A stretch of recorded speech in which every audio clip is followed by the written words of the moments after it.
जिसने भी ज़कात दी हाँ हाँ वो कर सकता है।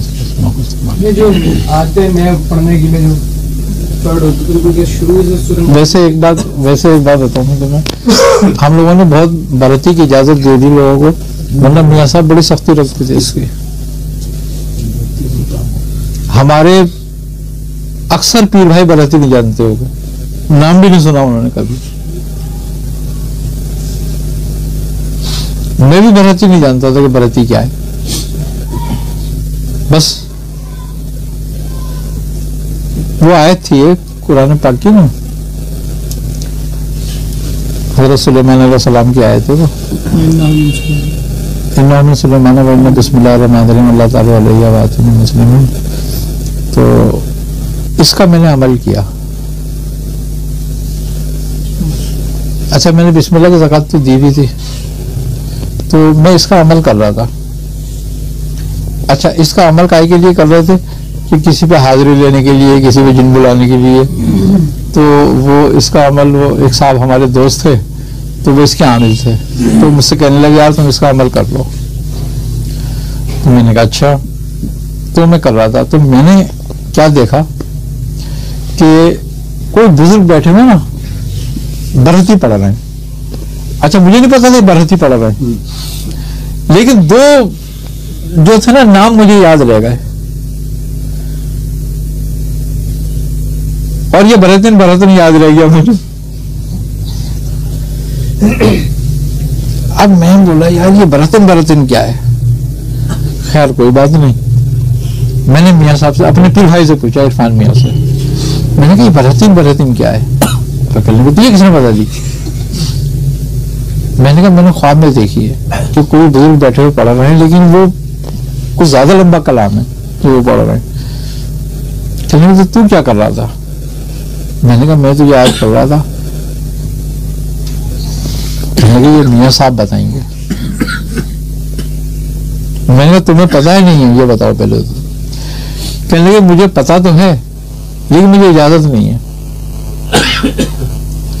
मैंने कहा अच्छा।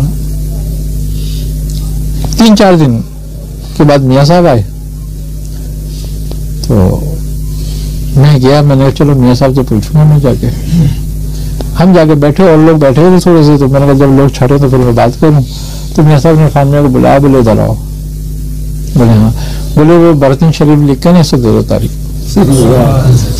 तो उन्होंने कहा अच्छा मियाँ। मेरे ध्यान में फौरन आया, अरे मैंने कहा मियाँ ये क्या है ये। कहने लगे मुझे पता, तुझे बताया है, तू ये कर ले, मैं इसका तरीके समझा दूंगा। मैंने कहा अच्छा। तो फिर उन्होंने बरहती शरीफ मुझे लिख के दी और 9 का नक्श दिया, और इसके मौकिल बाकायदा पूरा मौकिलों के साथ लिख के दिया। मैं पूरी एक पर्चा बना के मुझे दे दिया कि ये लो। फिर मैंने पर्चा मियाँ साहब को दिया, मियाँ साहब ने देखा और कहा इसको जाके पढ़ो। अब मेरी ज़बान नहीं टूटती थी उस पर। वो लग जैसे मेरी ज़बान, मैं पढ़ूं, याद करूं, फिर भूल जाऊं। मैंने फिर मियाँ साहब से कहा, मैंने कहा मियाँ ये तो मेरी ज़बान नहीं चढ़ती है, तो मैं भूल जाता हूँ इसमें बीच में, क्या करूं। कहने अभी इजाजत नहीं हुई है ना, अभी इजाजत होगी तो फिर होगा। अरे तो मैंने कहा दी काय के लिए थी। कहने याद करने के लिए, मेरे तो इजाजत नहीं, तो साल भर में याद नहीं होगी तो फिर। कहने का अच्छा तुम पर्चा रखे ना सामने और पढ़ा करो।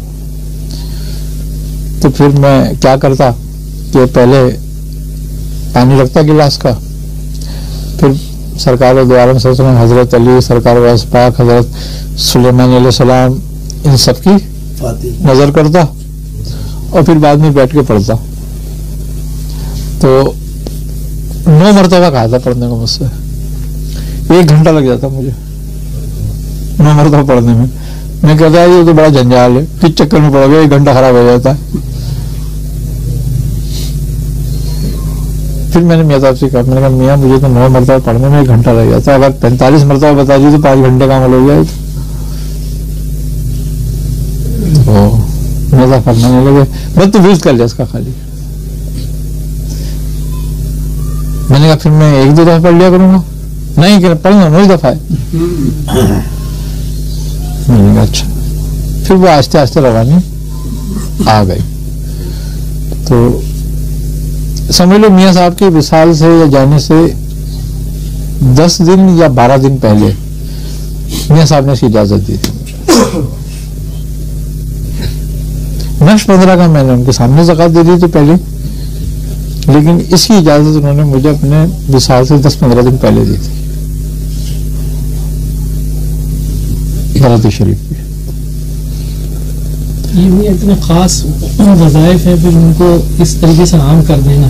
हाँ, हमने गलती करी है, ये ज्यादा फैला दिया इसको। नहीं, आपकी तरफ से कुछ नहीं है, हम लोगों को सस्ती शोहरत के लिए सब कुछ काम कर देते हैं। तो ये जो है ना, आप देते हैं खास लोगों को, खास समझते हैं। ये दुआ जो है ना, अच्छा अब मैंने एक दिन देखा, मैंने पता नहीं मुझे उसने दिखाया बच्चे ने कि अब देखो बरहती नेट पे वो एक साहब ने पता नहीं क्या वो कहलाती है यूट्यूब पे डाला था बरहती का बेहतरीन सिफली अमल।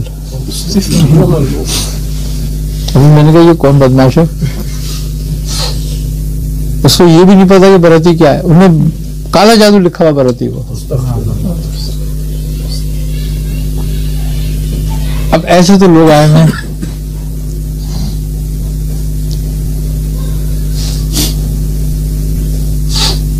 और वो उसका तरीका भी उसने गंदे तरीके से बता रहा है पढ़ने को। अब अगर कोई पढ़ ले तो उसमें क्या हाल होगा।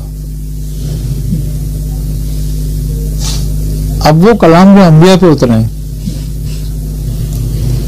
अब वो गधों के हाथ लग गए।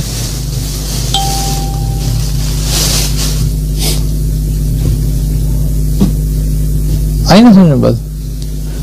तो ये कि बस वो आम हो गया तो उसकी वजह से 3 चीज आम होती है उसकी, एक तो बरकत चली जाती है और उसकी हैसियत खत्म हो जाती है।